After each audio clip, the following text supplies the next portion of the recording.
El general Custer se encuentra en la cima de una colina, con el sombrero en alto, sonriendo ante lo que cree una victoria segura. ¡Hurra, muchachos! ¡Los tenemos! Pero no sabe que está contemplando el campamento nativo americano más grande jamás reunido. En una hora, todos sus hombres estarán muertos. ¿Y su nombre? Atado para siempre, no a la gloria, sino al desastre. George Armstrong Custer nunca estuvo destinado a ser un hombre común y corriente. Nacido en 1839, en el pequeño pueblo de New Ramley, Ohio, era hijo de un herrero y un granjero a tiempo parcial. Ya de niño, George estaba impulsado por un ansia de grandeza. Era ruidoso, desafiante y audaz, cualidades que a menudo lo metían en problemas, pero que también insinuaban el hombre en el que se convertiría. Custer creía, incluso de niño, que el destino le tenía reservado algo más grande. En 1857, ingresó en la Academia Militar de los Estados Unidos en West Point. Allí, su necesidad de atención y su naturaleza rebelde florecieron. Rompía las reglas constantemente, acumulando 726 deméritos, más que cualquier cadete antes que él. Era el payaso de la clase, un bromista y un coqueto incansable. Pero a pesar de su caos, sus instructores y compañeros no podían negar su potencial innato. Había algo magnético en él. Era inteligente, intrépido y carismático. Custer se graduó último de su clase en 1861, un comienzo nada prometedor. Pero el destino quiso que el país se hundiera en una guerra civil. De repente, incluso los últimos de la clase serían enviados al frente. Y para Custer, el campo de batalla era el escenario con el que siempre había soñado. Primero fue asignado a la caballería y rápidamente se hizo un nombre gracias a su audacia. Donde otros dudaban, Custer cargaba. Lideraba desde el frente, con la espada en alto y el cabello dorado ondeando a sus espaldas. Esta valentía, o temeridad, según a quien se le preguntara, lo hacía destacar. Los soldados querían seguirlo, y los comandantes comenzaron a tomar nota. Anhelaba no solo la victoria, sino también un legado. Cada movimiento que hacía, lo hacía con la vista puesta en los libros de historia. Custer quería ser recordado, no solo como un soldado, sino como una leyenda. Vestía de forma extravagante, con un uniforme a medida y un pañuelo amarillo brillante. Para algunos era vanidad. Para Custer era una marca. A medida que la guerra se intensificaba, también lo hacía el papel de Custer en ella. No permanecería en el anonimato por mucho tiempo. Incluso entre los oficiales, Custer tenía una forma de destacar, a veces como un líder carismático, otras como una figura polarizadora. Sus métodos eran poco ortodoxos y parecía más interesado en cargas dramáticas que en una planificación cuidadosa. Pero el éxito a menudo lo protegía de las críticas. Su audacia daba sus frutos una y otra vez, y cada triunfo alimentaba el mito del joven general intrépido. Sin embargo, su rápido ascenso también le granjeó envidia y resentimiento. Se rumoreaba que Custer era más un actor que un comandante, más afortunado que brillante. Sus enemigos en la corte y en el ejército lo acusaron de autobombo, de preocuparse más por los titulares que por las estrategias. Pero Custer lo ignoró todo. Creía que la audacia era una forma de genio, y la cautela, el refugio de los mediocres. Para 1862, Custer ya había visto más batallas que muchos oficiales una década mayor que él. Parecía nacido para la guerra, atraído por ella como una polilla a la llama. Si se extinguiría o dejaría huella en la historia, nadie lo sabía aún. Pero una cosa estaba clara. Estados Unidos había encontrado a su soldado más teatral. La Guerra de Secesión estadounidense le dio a George Custer la oportunidad de demostrar todo lo que creía sobre sí mismo. Fue su crisol, y emergió de él forjado a fuego. En 1863, con tan solo 23 años, fue ascendido a general de brigada, un ascenso meteórico que conmocionó a la clase dirigente, pero emocionó al público. La prensa lo apodó el niño general, y él se apropió de esa imagen con todo su talento. Custer se distinguió en la batalla de Gettysburg, uno de los enfrentamientos más cruciales de la guerra. En un momento crítico, con la caballería confederada amenazando el flanco de la Unión, Custer cargó de frente contra el enemigo. Su audaz maniobra ayudó a detener el avance confederado y pudo haber sido clave para preservar la posición de la Unión. Fue elogiado no solo por su valentía, sino también por su brillantez táctica. Esto se convirtió en un patrón. Custer no se conformaba con cruzarse de brazos y planificar. Necesitaba estar en la lucha. Lideró personalmente las cargas de caballería. Su presencia inspiraba a sus tropas a ir más allá de sus límites. Sus hombres lo adoraban y confiaban en él. Y sus enemigos le temían, no por su abrumadora mayoría, sino por lo que podría hacer a continuación. Su fama creció. Los periódicos relataron sus victorias. Los artistas pintaron su imagen.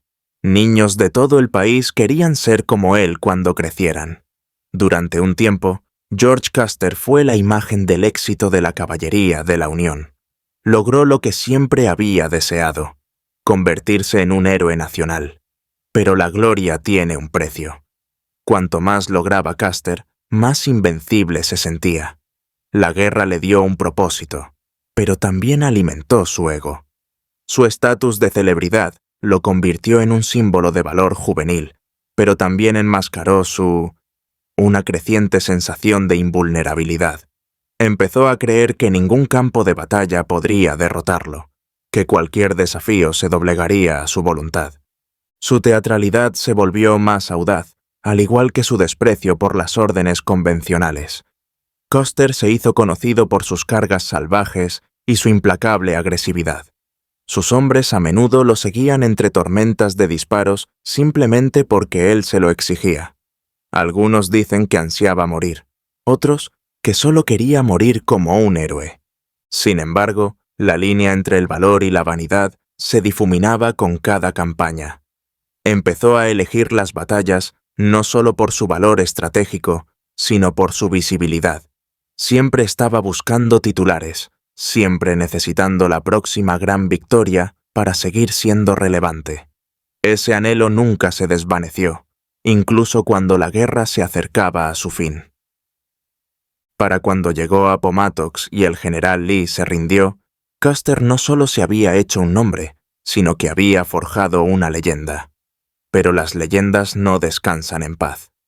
Con la guerra terminada, las multitudes que lo adoraban y las columnas de los periódicos no podían ofrecer la misma adrenalina. Se quedó con una pregunta que ningún ascenso podría responder. ¿Y ahora qué? Con el fin de la guerra civil, Custer se encontró sin un campo de batalla digno de su talento. Fue reasignado a la frontera occidental, con la tarea de liderar la 7ª Caballería, en lo que el gobierno llamó las Guerras Indias. Para Custer fue una amarga decepción. Se había enfrentado a legendarios generales confederados en el este. Ahora perseguía bandas de guerreros nativos americanos a través de llanuras interminables. Se sentía indigno de él. Pero la ambición no descansa. Custer vio la oportunidad de recuperar la gloria, incluso allí. Abordó su nueva misión con un toque teatral, decidido a convertir las escaramuzas en espectáculos. Sin embargo, pronto comprendió que el oeste no se rendiría ante él tan fácilmente como el sur. El terreno era duro, el enemigo esquivo y la causa mucho menos noble. No estaba liberando una nación, estaba impulsando la expansión. Sus primeras campañas fueron brutales y controvertidas. En 1868, en la batalla de Washita, atacó una aldea Cheyenne al amanecer, matando a más de 100 personas, muchas de ellas mujeres y niños.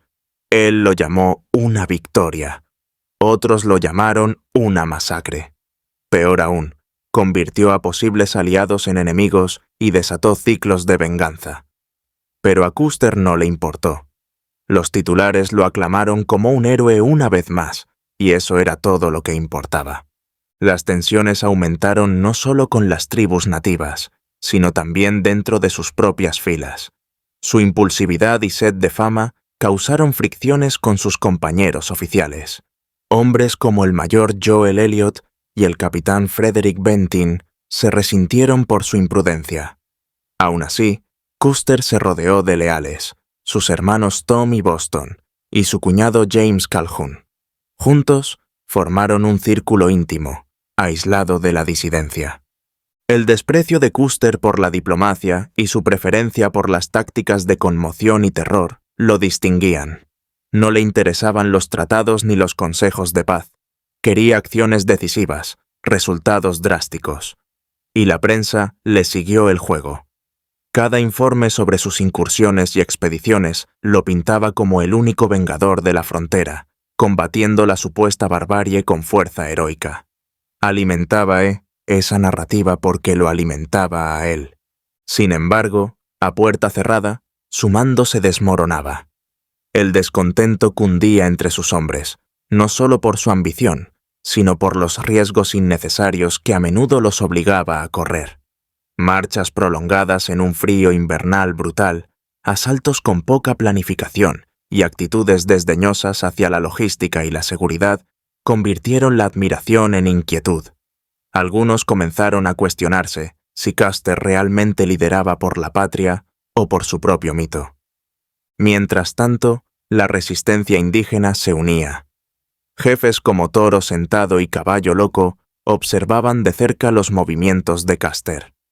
Comprendían lo que representaba, no solo un general, sino el símbolo de una fuerza invasora que no se detendría. Cada ataque endurecía su determinación. A medida que avanzaba la década de 1870, la reputación de Custer se convirtió en una paradoja. Para el este, seguía siendo el héroe audaz. Para quienes sirvieron bajo su mando, era un hombre peligrosamente arrogante, obsesionado con la gloria a cualquier precio. Y ese precio estaba a punto de llegar.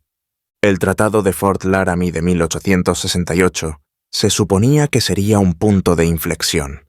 Prometía paz, tierras y autonomía a los Sioux Lakota, a cambio de permanecer dentro de su reserva designada en las Colinas Negras. Para los Sioux significaba una frágil esperanza de que su forma de vida pudiera perdurar. Para Estados Unidos, era solo otra pausa táctica en una marcha imparable hacia el oeste. Las Colinas Negras eran sagradas para los Lakota. Enclavadas en lo que hoy es Dakota del Sur, creían que estas tierras eran un regalo del Gran Espíritu, un lugar de ancestros y visiones. El tratado fue un compromiso que nunca quisieron, pero que aceptaron bajo una creciente presión. El jefe Nube Roja lo había negociado, creyendo que la paz era preferible a un derramamiento de sangre sin fin. Pero no todos los Sioux estuvieron de acuerdo. Un hombre en particular, Toro Sentado, se mantuvo desafiante. Toro Sentado vio a través de la ilusión. Sabía que el hambre del hombre blanco no podía saciarse con tinta sobre papel. Los Estados Unidos. Estados Unidos podía prometer paz, pero sus ojos brillaban con oro. Literalmente. En 1874, una expedición militar liderada nada menos que por George Custer confirmó la presencia de oro en las Colinas Negras. La noticia corrió como la pólvora. Para 1875, miles de buscadores invadieron la región, pisoteando las fronteras de los tratados y el territorio Lakota. Washington respondió con hipocresía. Oficialmente, el gobierno afirmó que los colonos actuaban de forma independiente, fuera del control federal. Extraoficialmente, fomentaron la fiebre del oro. Cuando los Lakota protestaron, el gobierno estadounidense hizo una última oferta: vender las Colinas Negras. Toro Sentado se negó. «Son unos necios por esclavizarse a un trozo de tocino grasiento, unas galletas duras y un poco de azúcar», les dijo a los negociadores. La respuesta de Estados Unidos fue rápida y brutal. El presidente Ulysses S. Grant dio un ultimátum a finales de 1875. Todas las tribus nativas que no estuvieran en reservas para el 31 de enero de 1876 serían consideradas hostiles. Era una sentencia de muerte disfrazada de diplomacia. La orden se dio durante el invierno, una época en la que viajar era casi imposible. Toro Sentado y muchos otros la interpretaron como lo que era, una declaración de guerra. Y así la paz se rompió, no por la agresión Lakota, sino por la avaricia estadounidense. El tratado que una vez ofreció esperanza se había convertido en un símbolo de traición. Los Lakota fueron acorralados, obligados a luchar por las mismas tierras que ya se les habían prometido. Estados Unidos, cegado por el oro y la gloria, estaba listo para aplastar a cualquiera que se interpusiera en su camino.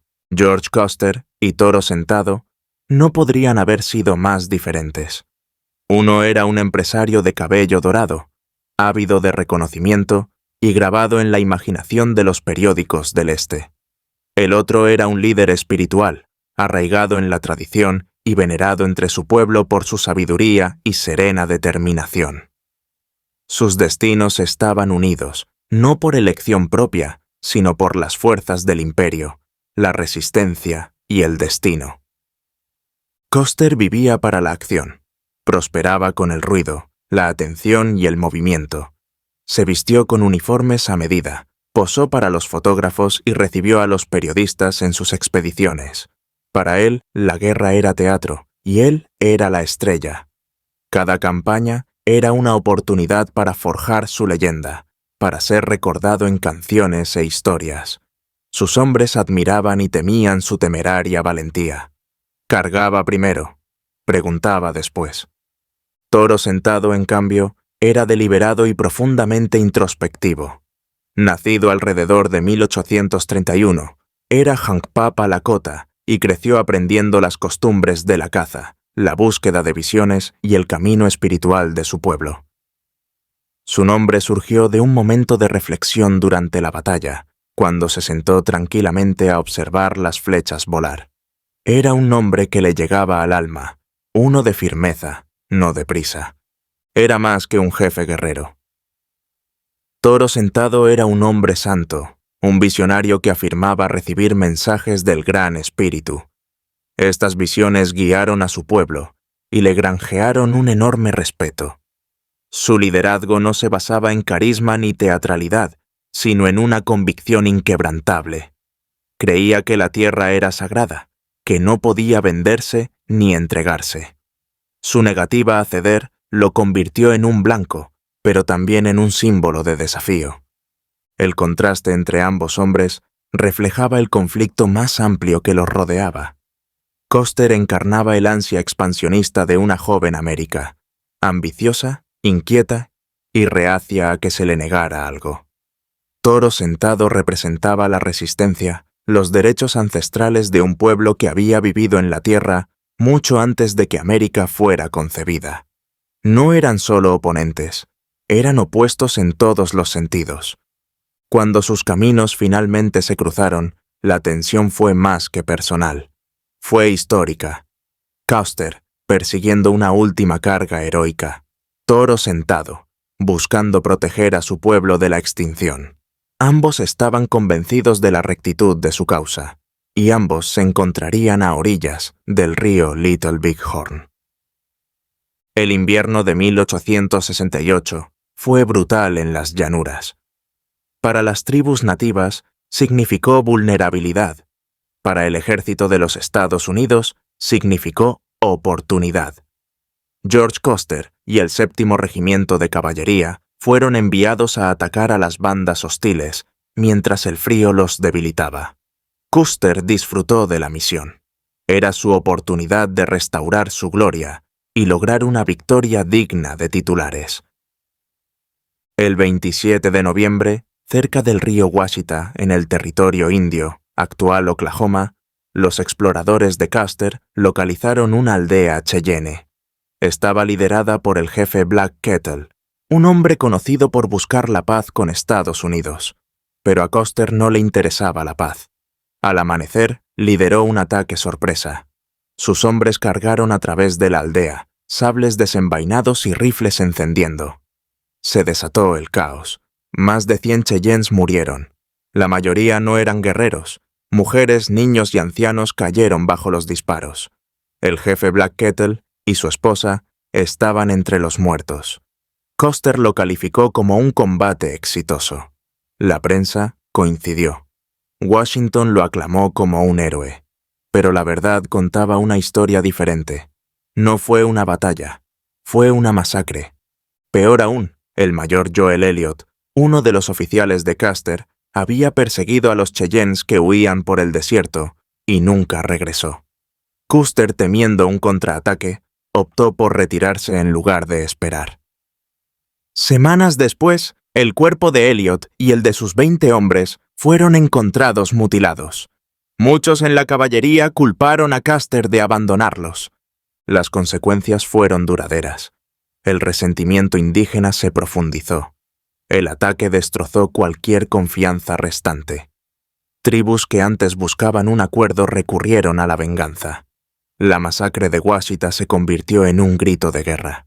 Entre quienes se lo tomaron como algo personal, se encontraba un joven guerrero Lakota llamado Caballo Loco.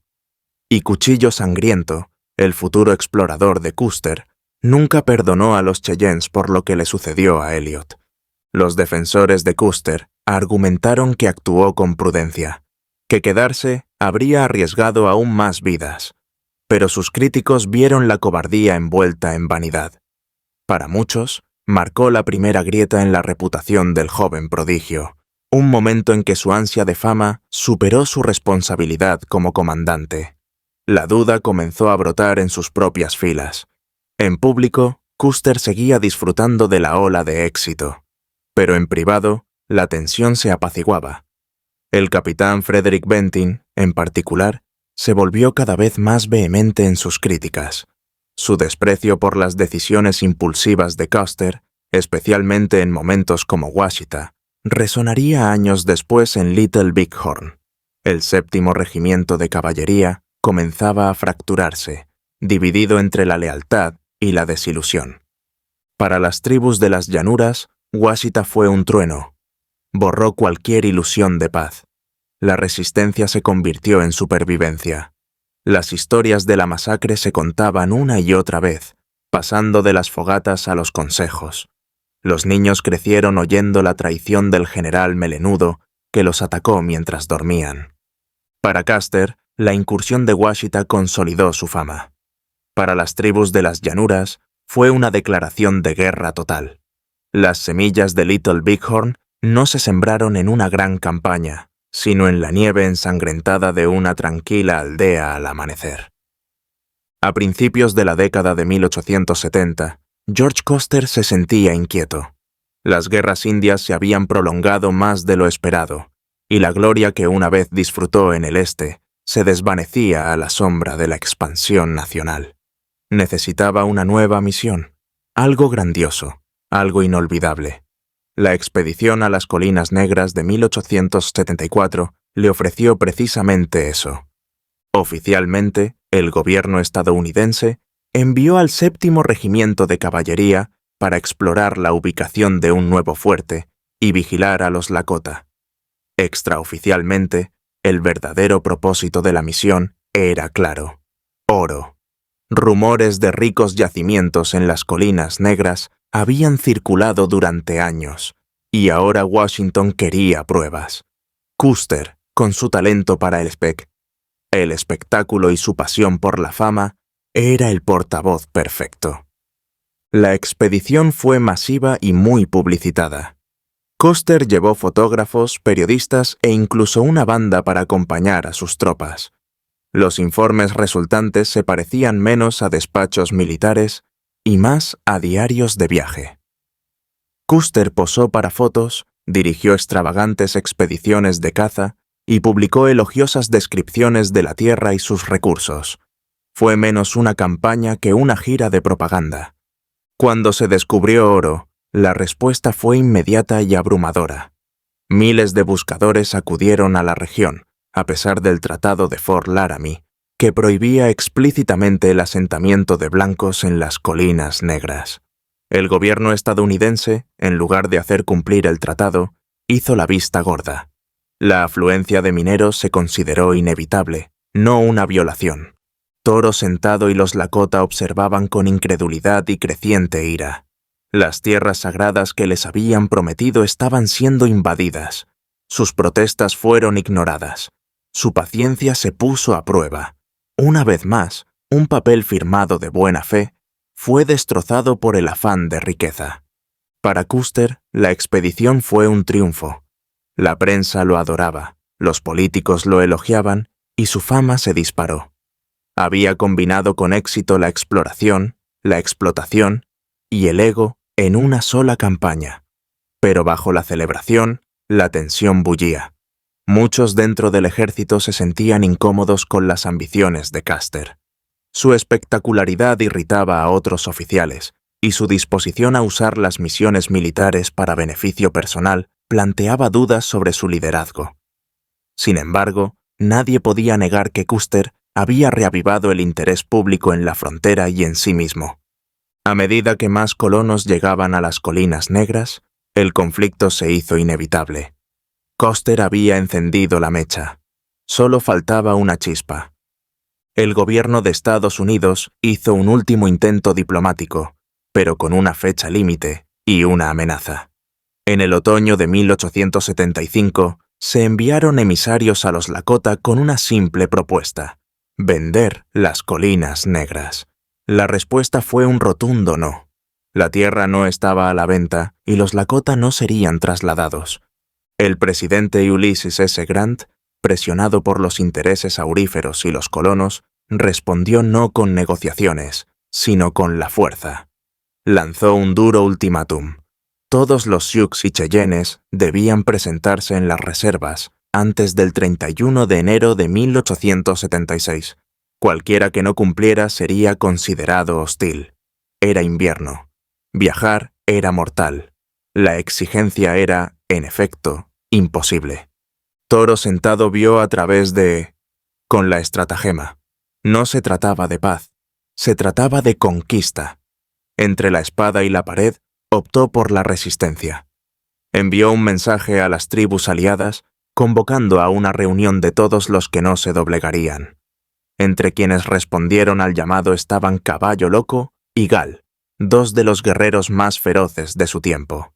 Juntos, formaron un campamento enorme, de miles de personas, cerca de Little Bighorn. Era más que una resistencia, era un movimiento. Las viejas costumbres, las tradiciones ancestrales, las tierras sagradas, no se rendirían sin luchar. El campamento no era solo una fortaleza militar, sino una posición cultural y espiritual. Allí, los guerreros se entrenaban, las familias se reunían y se celebraban ceremonias. Era la unidad frente a la extinción. Por una vez, tribus dispares se mantuvieron unidas. Mientras tanto, Custer vio el momento que había estado esperando. Se dieron órdenes para una campaña militar de 3 frentes. Custer lideraría su 7ª caballería desde el este, al general Terry desde el norte y al general Crook desde el sur. El plan era atrapar y aplastar a las fuerzas nativas. Para Custer, esto era un llamado del destino. Visualizaba una victoria rápida, una que restauraría su leyenda que se desvanecía y quizás impulsaría una carrera política. Se vio una vez más en primera plana, aclamado como el héroe de la frontera. El escenario estaba listo, los papeles estaban elegidos, y Custer estaba listo para su última actuación. Pero las fuerzas que se unían contra él eran mayores de lo que imaginaba. Los Lakota, Cheyennes y Arapaho no eran bandas dispersas de invasores. Estaban unidos, decididos y listos. La advertencia había sido dada. El tiempo de hablar había terminado. La guerra se avecinaba. En junio de 1876, mientras la campaña contra los Lakota se intensificaba, Custer tomó la decisión que sellaría su destino. Se le había ordenado explorar y esperar. Las instrucciones del general Terry eran claras. Pero la paciencia no era una virtud de Custer. Cuando sus exploradores informaron de un gran campamento indígena cerca del río Little Bighorn, vio una oportunidad para la gloria. En lugar de esperar refuerzos, Custer dividió a sus 700 hombres en 3 columnas, una al mando del mayor Reno, otra al mando del capitán Bentín y la última bajo su propio mando. Su plan era atacar desde múltiples ángulos, sorprender al enemigo y obligarlo a retirarse. Fue audaz, fue temerario. El problema era la magnitud. Custer creía que se enfrentaba a unos 800 guerreros. En realidad, el campamento albergaba a más de 2000. Su inteligencia era errónea, sus suposiciones fatales. A medida que sus hombres se acercaban sigilosamente a sus posiciones, se dieron cuenta demasiado tarde de que los superaban en número, los flanqueaban y los aislaban. Custer envió un mensaje desesperado a Bentin. «Vamos, aldea grande, date prisa, trae mochilas».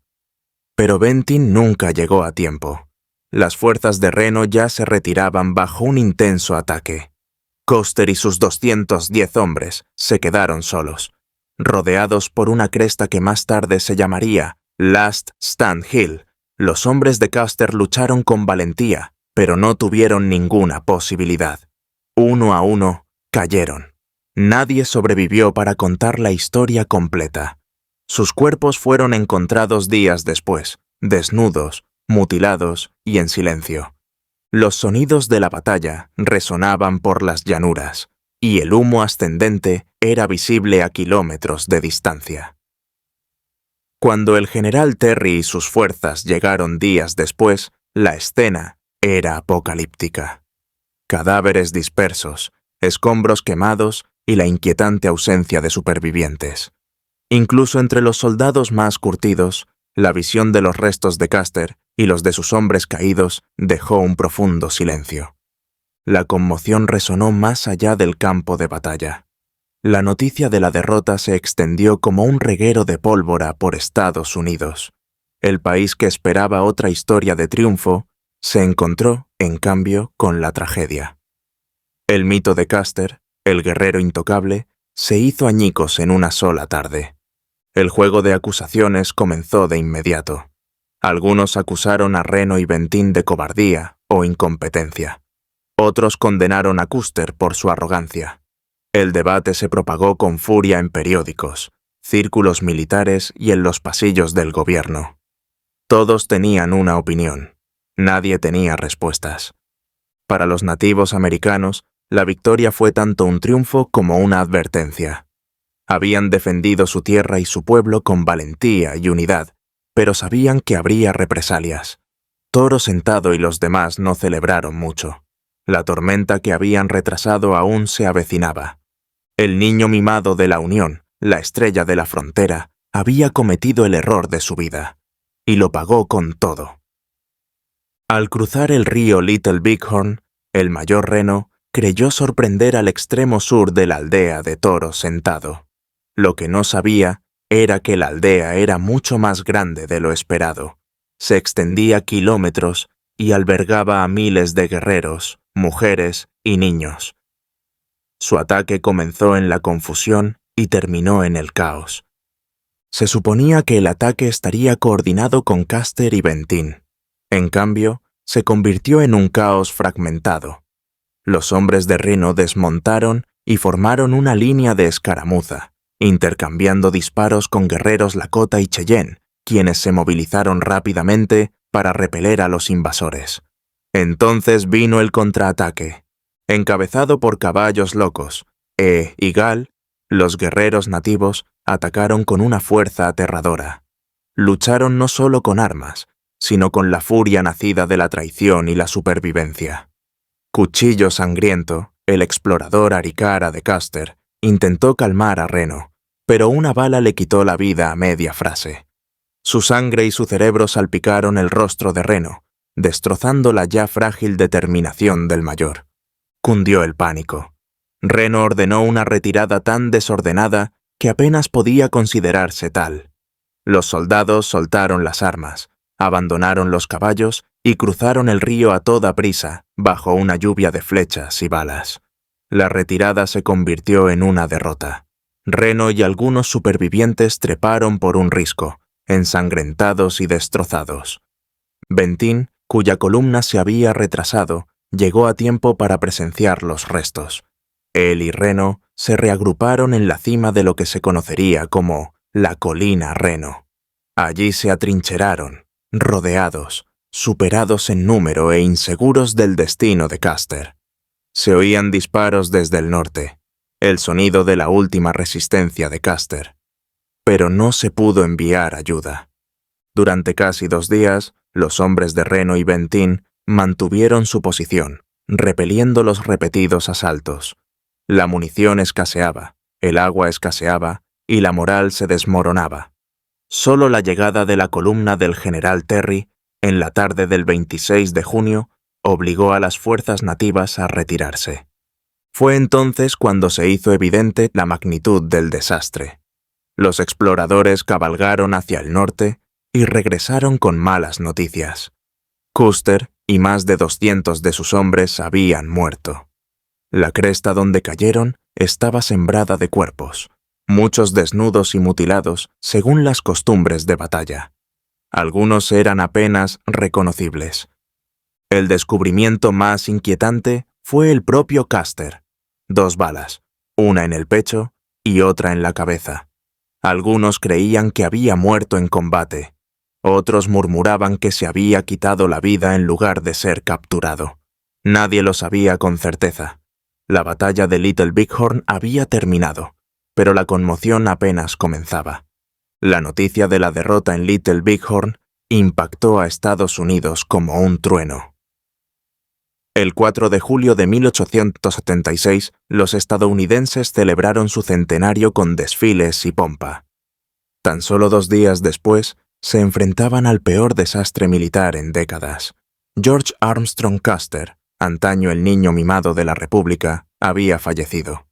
La reacción pública fue una mezcla explosiva de dolor, indignación e incredulidad. ¿Cómo pudo uno de los héroes de guerra más condecorados del país caer ante un grupo de salvajes en plena naturaleza?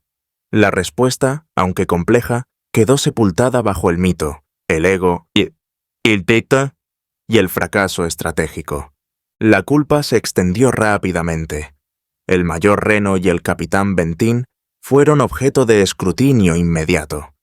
Algunos los acusaron de cobardía por no apoyar a Custer a tiempo. Otros dirigieron su ira contra el propio Custer, cuya temeraria desobediencia a las órdenes y su negativa a esperar refuerzos habían condenado al 7º Regimiento de Caballería. La prensa hizo su agosto. Algunos periódicos lloraron a un héroe caído, otros criticaron a Custer por arrogante y autodestructivo. En Oriente, su muerte fue idealizada, presentada como una noble última defensa. En Occidente, entre los soldados que sobrevivieron y las tribus que lucharon, la visión era mucho más sólida. Para los nativos americanos, la batalla fue a la vez victoria y tragedia. Fue una prueba de que podían ganar, pero también una señal de que lo peor vendría. Y así fue. El gobierno de Estados Unidos respondió con una fuerza abrumadora. La guerra se intensificó. Toro Sentado huyó a Canadá. Caballo Loco se rindió 1 año después y murió en cautiverio. Custer se convirtió en leyenda, pero la verdad era más humana y más inquietante. Era un hombre que se creía invencible, que priorizaba el legado sobre la estrategia y que subestimó la voluntad de aquellos a quienes pretendía conquistar. Su último acto no fue de triunfo, sino de arrogancia. Y no solo le costó la vida a él, sino a cientos de personas más. Las consecuencias de Little Bighorn transformaron la política federal indígena. La compasión y la indignación moral que se sintieron brevemente por las tribus se evaporaron. Ahora, el gobierno tenía un grito de guerra: venganza. Las expediciones militares aumentaron en tamaño y frecuencia. Se reforzaron las reservas. La autonomía indígena, ya en declive, fue brutalmente reprimida. Mientras tanto, la viuda de Custer, Elizabeth Bacon Custer, comenzó su misión de toda la vida: restaurar y preservar su legado. A través de libros, discursos y entrevistas, transformó la narrativa, presentando a Custer como un héroe mártir, trágicamente traicionado. Su campaña triunfó. Durante décadas, a los escolares se les enseñó el noble sacrificio de Custer, no sus fatales errores de cálculo. Con el tiempo, se erigieron monumentos. Se escribieron libros, se encargaron pinturas, pero el terreno de Little Bighorn recuerda más que una simple batalla. Recuerda las promesas incumplidas de una nación, la resistencia desesperada de un pueblo y el día en que la gloria se convirtió en cenizas.